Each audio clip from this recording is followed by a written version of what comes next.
Hey everyone, it's the Canada Connect session on April 26th. I'm Andy, and this is the Coffee with the Geek program. We're just talking with educators, finding out what their presentations are, what their best practice is, and what they've seen at the conference. So with me, I don't think you need any introduction, is the Kyle Kitchen, one of the, you're part of the conference committee as far as setting. It's kind of District School Board Niagara helps out with the conference, so I'm integrated into it, like to help out and usually have some presentations going on. So let's start there. Let's start with your background first. Tell us a little bit about what you do. So I've been teaching for almost 18 years. Most of those years were in a 5th and 6th grade classroom, but for the last 7 years, for lack of a better term, I've been like an edtech coach, support staff, technology. I always joke that I'm the vampire of technology because teachers have to invite me into their classroom, and I integrate technology into all the curriculum, all subjects K through 12 now. And tell me about your presentations here at Canada Connect. Well, the fun one yesterday, which was the most stressful, was my first Ignite. So 5 minutes to present automatic slides, and I did Ignite the 90s, my hip-hop guide to innovation. And today I've got Digitize Your Diorama with a crew of amazing people, and also my Kinders Who Code program.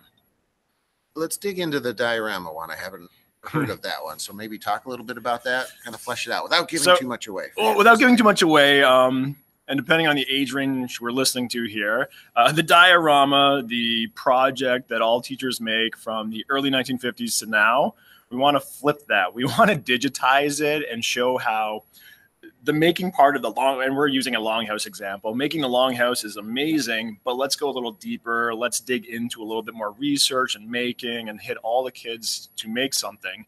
Number one, so the poor parents don't have to make it at home by themselves. And number two, it just really modernizes the learning of a great project, but now makes more hands-on with technology. And tell us about your other project, your Kinders with Code. Kinders with Code, that's one of my my passion projects that I started last year. And basically, I developed a program to show that, yes, young people can code. And I named it Kinders Who Code because I go into kindergarten classes and I have several stations that teachers can choose from. And we're talking in Canada, we're talking 4-year-olds and 5-year-olds that go in and they code with robotics. They do unplugged coding activities. They use Scratch. And it's really awesome to see because they're developing all those awesome mathematical skills. But it's really about the play-based learning that in Canada, the new kindergarten program is really taking off and working out really well. So at kindergarten, creation seems to be something I think is still a big part of that curriculum. But yet, as we go further up the lines, it seems like, the creation piece gets left out of the curriculum. Do you think that's not a good thing? A good thing? Is there a way we can bring back that creation piece? I think we're at that point now. We're at that forefront where, like, one of my favorite books right now is by Mitchell Resnick, the creator of Scratch, Lifelong Kindergarten, and it explains how all subjects, all grades should be taught the way kindergarten is, whether it's play-based learning, exploration, and it's not going away. I think we're just not used to that type of teaching with the whole, I consider myself a maker. I love integrating, making, and student passion into what they're learning. And I think that's tough because there's no binder for what that is.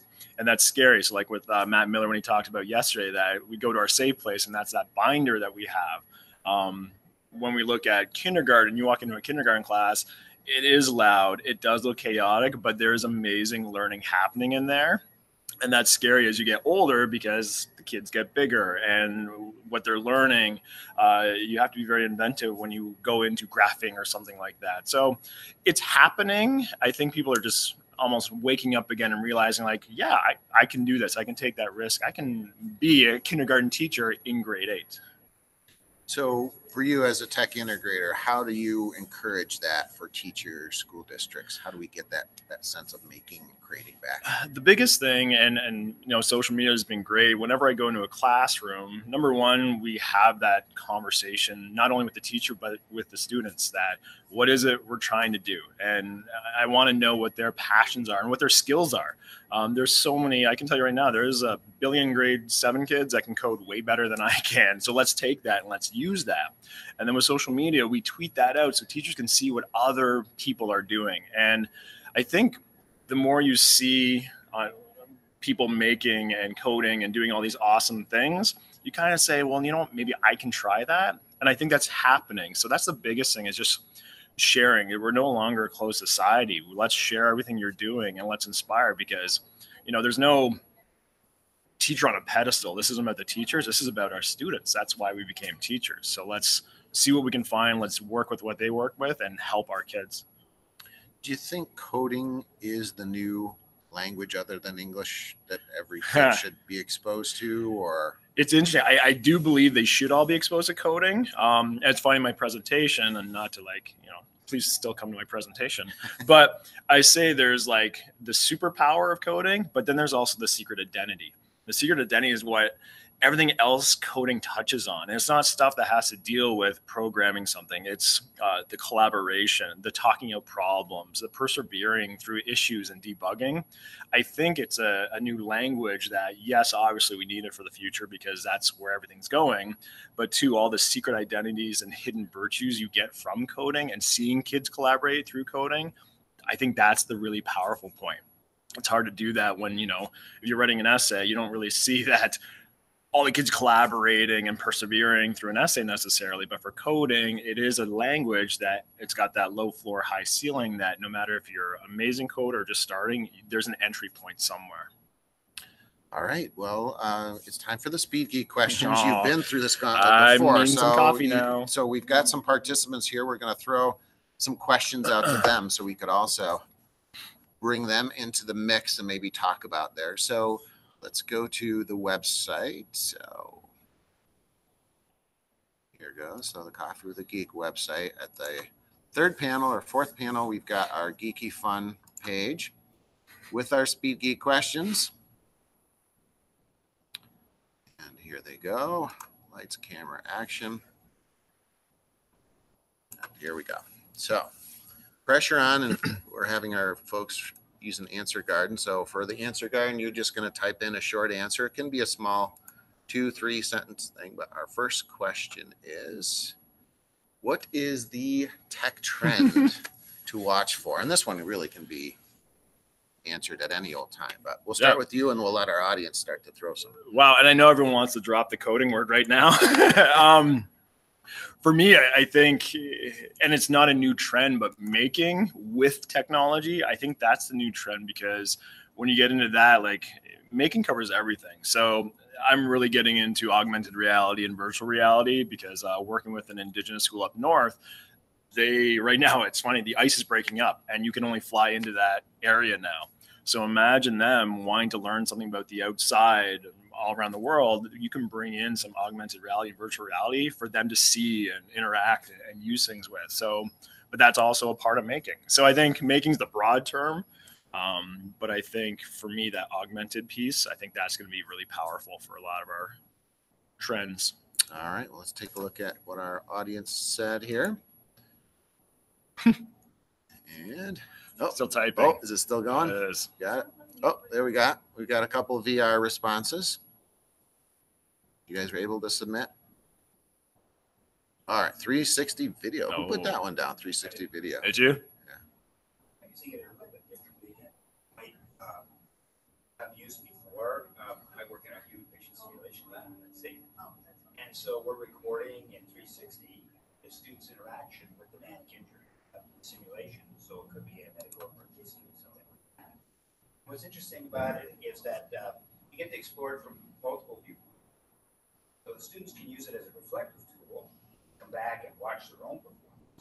But also, as an educator, you get to focus on the skills or what was actually done.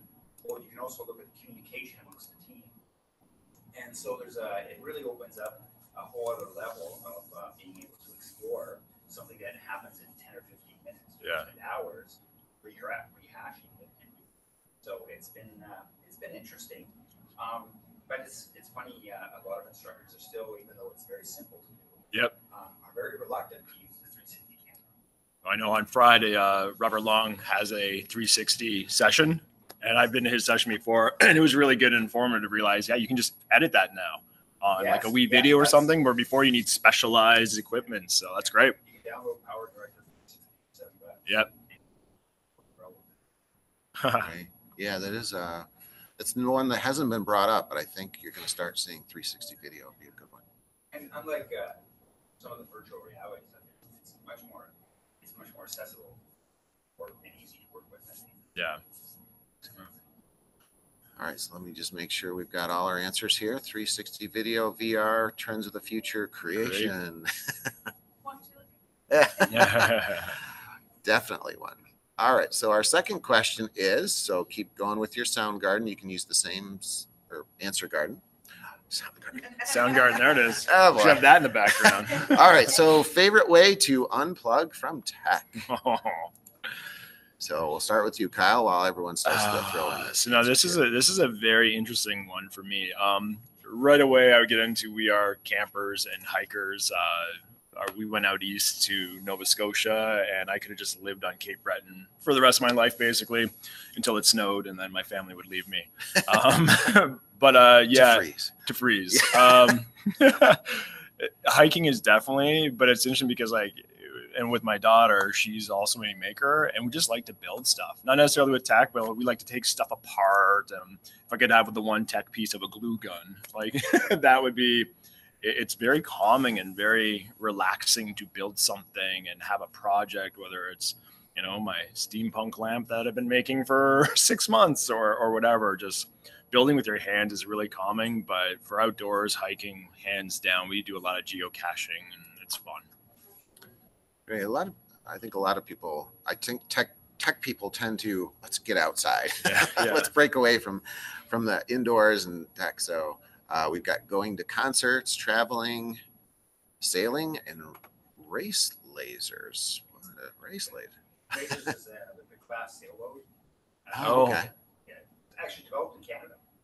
So it's a world-class racing sailboat. And what's beautiful about it is everybody in the whole world races the exact same boat, and I'd love to change it anyway. So it labels the playing field, and it's really good for old guys like me. I've been to World Championships, and I've been to the Western Canadian Championships a couple times. So that's awesome. Nice. I've learned something new. That focus on anything else from your right. Wind and sails and water. Well, yeah, and I think water is always a nice way to get a change of pace.